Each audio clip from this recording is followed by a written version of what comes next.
বন্ধুরা, আজকে আমি করব দই চিকেন। আর আমি দেখো বাড়িতে কিন্তু দই বসিয়েছিলাম, কতটা সুন্দর বসেছে। তো আমি এখন এর থেকে কাটবো।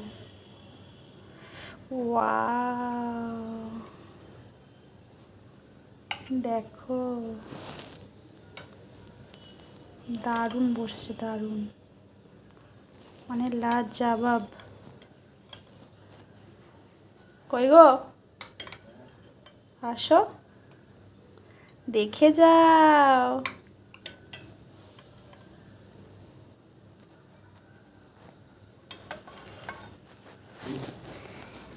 দেখে যাও,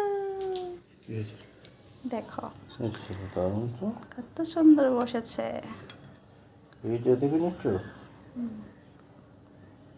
দেখেছো কত সুন্দর বসেছে। দোকানের মতোই হয়েছে। এরকম আরেকটা আছে তো।